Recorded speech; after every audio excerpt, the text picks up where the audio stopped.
Assalamualaikum warahmatullahi wabarakatuh.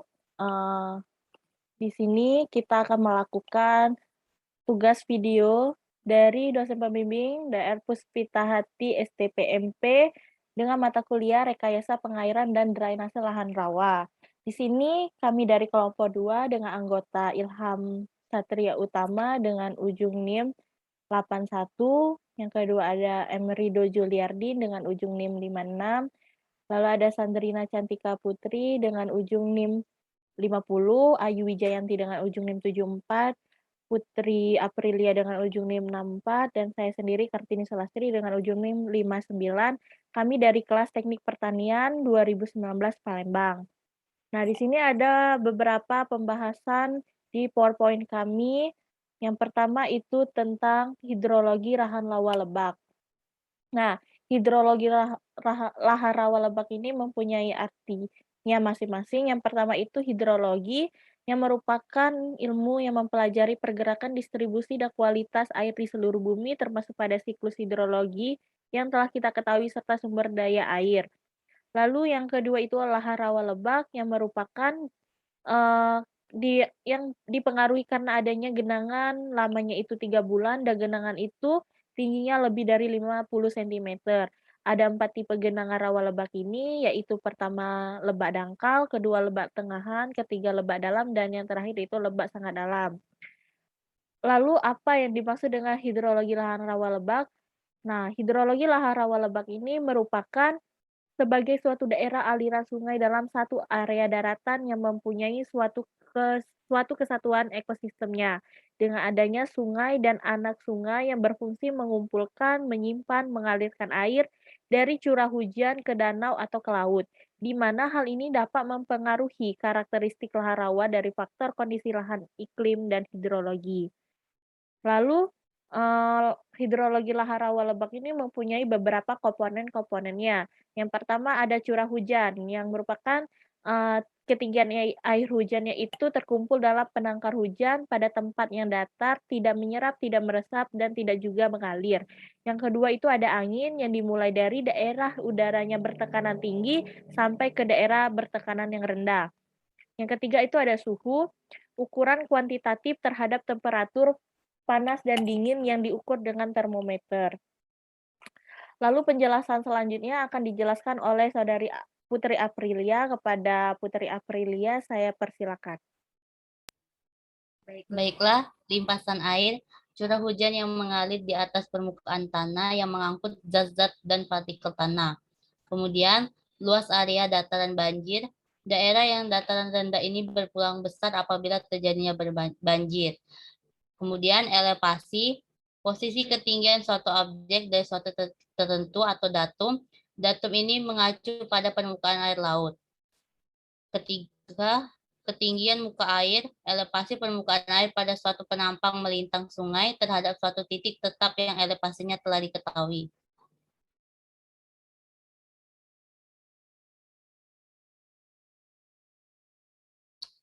Selanjutnya, siklus hidrologi adalah sebuah proses pergerakan air dari bumi ke atmosfer dan kembali lagi ke bumi yang berlangsung secara kontinu. Selain berlangsung secara kontinu, siklus hidrologi juga merupakan siklus yang bersifat konstan pada sembarang daerah. Evapotranspirasi. Evapotranspirasi adalah suatu elemen dalam siklus air yang keluar menguap dari permukaan tanah. Data evapotranspirasi merupakan masukan penting dalam water balance di das. Evapotranspirasi adalah jumlah penguapan dari tanah dan air, kehilangan intersepsi dan transpirasi tanaman. Evapotranspirasi yang menghubungkan hidrologi energi dan siklus karbon dan berjumlah hingga 60% dari presipitasi. Evapotranspirasi tidak dapat diukur secara berlangsung. Beberapa metode untuk memperkirakan evapotranspirasi aktual dan potensial telah digunakan, termasuk metode pengambilan satelit berdasarkan suhu udara, radiasi besi, dan indeks vegetasi, dan pengukuran penguapan. Baiklah, selanjutnya saya kembalikan ke moderator. Terima kasih kepada Putri Aprilia. Selanjutnya, Untuk penjelasan selanjutnya akan disampaikan oleh Sadrina Cantika Putri. Kepada Sadrina saya persilakan. Saya akan menjelaskan tentang presipitasi. Menurut penelitian, pada curah hujan tahunan biasanya didapatkan 90-110% dari rata-rata jumlah dalam jangka panjang. Presipitasi dikatakan kering apabila sebesar 75% sampai 90% rata-rata dari jumlah dalam jangka panjang. Sangat kering apabila curah hujan total kurang dari 75% dari rata-rata jumlah dalam jangka panjang, dan dikatakan basah apabila presipitasi total adalah 110 sampai 125% rata-rata dari jumlah dalam jangka panjang, serta sangat basah bila curah hujan total lebih dari 125% dari rata-rata jumlah dalam jangka panjang.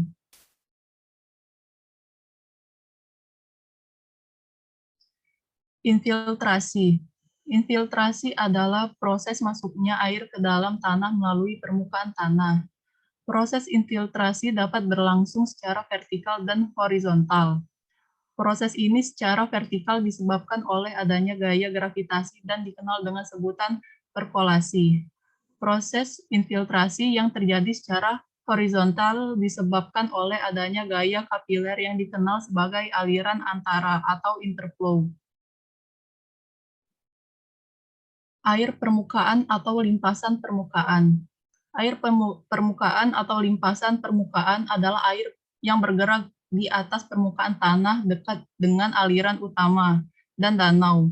Makin landai lahan dan makin sedikit pori-pori tanah, maka lapisan permukaan semakin besar. Limpasan permukaan tanah dapat dilihat biasanya pada daerah urban. Sungai-sungai bergabung satu sama lain dan membentuk sungai utama yang membawa seluruh air permukaan di sekitar daerah aliran sungai menuju laut. Baiklah, selanjutnya akan saya kembalikan ke moderator. Terima kasih kepada Sadrina Cantika Putri. Untuk penjelasan selanjutnya akan disampaikan oleh Ayu Wijayanti. Kepada Ayu Wijayanti saya persilakan. Selanjutnya, evaporasi dan transpirasi. Evaporasi adalah penguapan yang terjadi pada permukaan air, sedangkan transpirasi adalah penguapan yang terjadi melalui peranan tanaman. Transpirasi dapat terjadi mengingat jumlah air hujan yang turun tidak sepenuhnya dapat mengalir, melainkan ada beberapa jumlah air hujan yang tertahan pada tanaman. Ini water balance atau water level.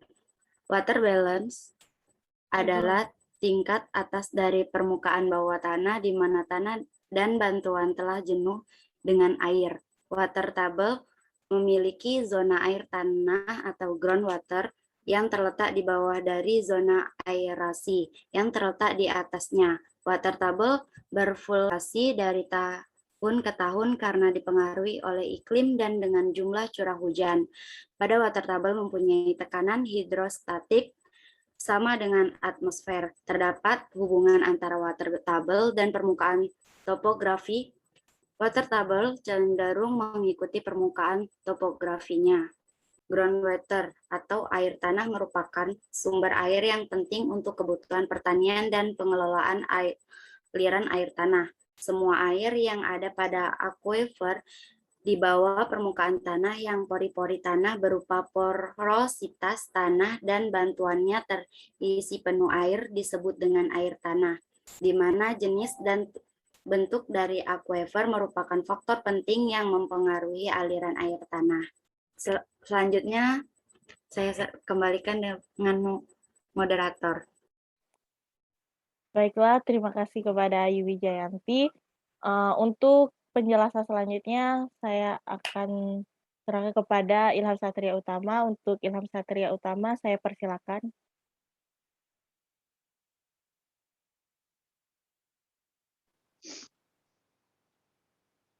Baiklah, selanjutnya yaitu hubungan curah hujan, tinggi muka air, lahan rawa lebak terhadap irigasi. Rawa lebak terdapat di sebelah hulu lahan pasang surut, di mana letak muka air tanah amat rendah dan pada musim tertentu berada di atas muka tanah, sehingga berbagai tanaman tidak dapat tumbuh dengan normal. Kedua, yaitu irigasi rawa lebak. merupakan usaha penyediaan, pengaturan, dan pembuangan air melalui jaringan irigasi pada kawasan budidaya pertanian di rawa lebak. Karena rawa lebak secara ilmiah tergenang air agar sesuai untuk budidaya pertanian, yang biasanya rawa lebak perlu direklamasi terlebih dahulu. Untuk mereklamasi daerah ini perlu diselidiki terlebih dahulu penyebab dari genangan air tersebut. Penyebabnya antara lain disebabkan oleh hubungan curah hujan, tinggi muka air lahan rawa lebak terhadap drainase.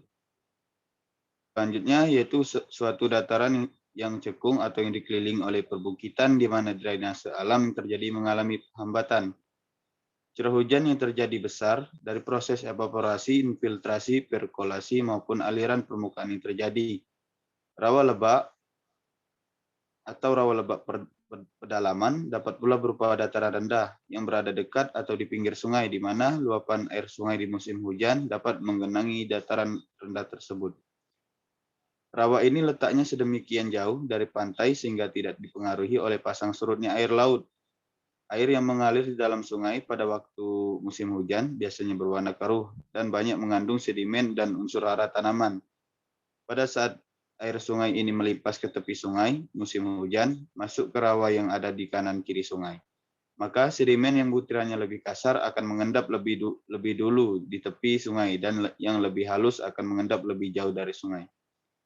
Dengan kondisi genangan ini, komposisi tanahnya akan berlapis-lapis yang dasarnya bahan organik, bercampur dengan endapan.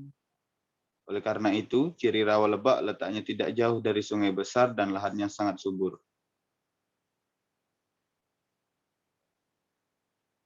Yang selanjutnya yaitu studi kasus neraca air lahan rawa lebak. Analisis neraca air lahan di Subdas Krueng Jerwe Kabupaten Aceh Besar. Das Krueng Aceh atau Subdas Krueng Jerwe merupakan das kritis termasuk das prioritas 1 seluas 23.218,0,6 hektar.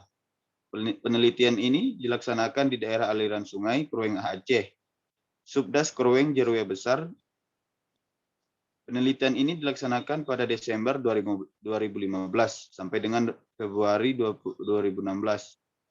Penelitian ini menggunakan metode deskriptif dengan survei lapangan yang dianalisis di laboratorium. Penelitian ini bertujuan untuk menganalisis pada neraca air lahan di Subdas Krueng Jerwe. Metode yang digunakan dalam perhitungan neraca air lahan adalah thrown weight atau meter. Hasil analisis menunjukkan bahwa serata ketersediaan air di Subdas Krueng Jerwe pada berbagai jenis penggunaan lahan dijumpai pada November dan terendah pada Juli. Surplus air hujan pada Oktober sampai April atau selama dalam 7 bulan dan defisit terjadi pada Mei sampai September selama 5 bulan. Pada berbagai jenis penggunaan lahan, rata air lahan sangat cukup tersedia dari Oktober hingga Mei selama 8 bulan. Sedangkan kurang tersedia pada Juni hingga September selama 4 bulan. Persentase air tanah tertinggi terdapat pada hutan primer, yaitu 47,20%, dan sedangkan yang terendah pada semak belukar, dengan persentase 36,36%. Selanjutnya saya kembalikan ke moderator.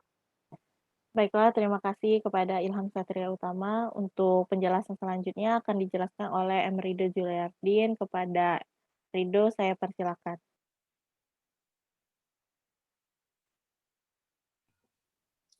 Baiklah, selanjutnya yaitu studi kasus neraca air lahan rawa lebak.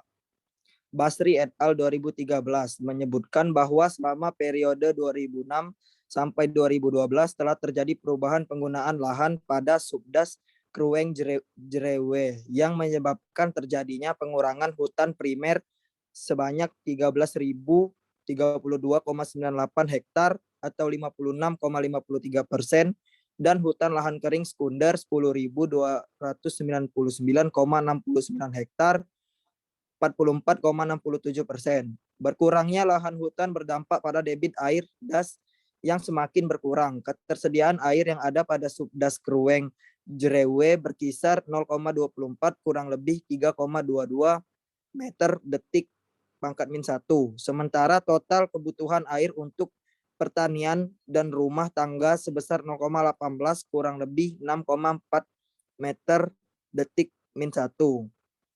Isnin et al. 2012. Selain pengurangan lahan berhutan, tingkat kekritisan Subdas Krueng Jrewe ditandai dengan parameter menurunnya laju infiltrasi tanah, meningkatnya laju erosi aliran permukaan, dan koefisien aliran permukaan.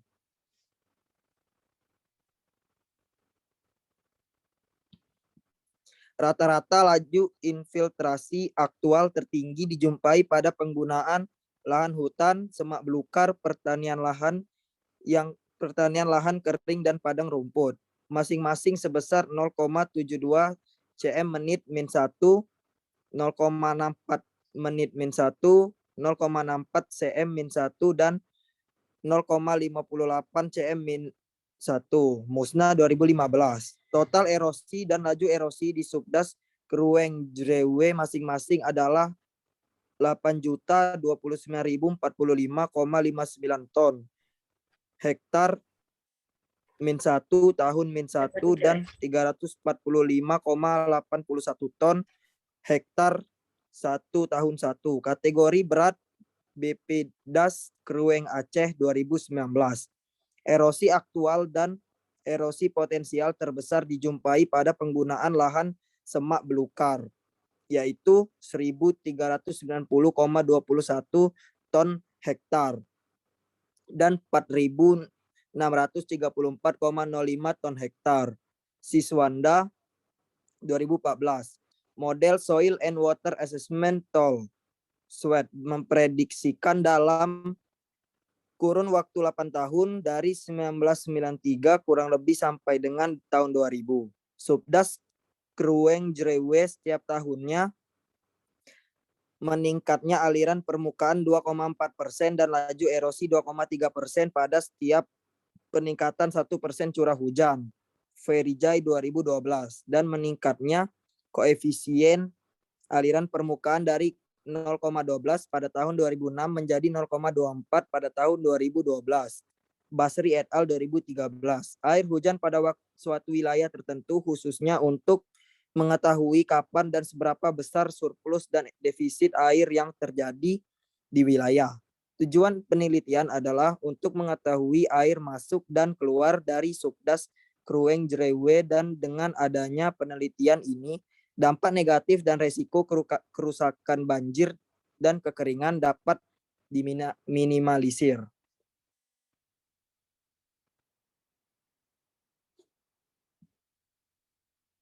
Kesimpulan yang dapat dari studi kasus ini yaitu dari data hasil dan pembahasan studi kasus ini bahwa rata ketersediaan air di Subdas Krueng Jrewe pada berbagai penggunaan lahan tertinggi dijumpai pada bulan November dan terendah pada bulan Juli.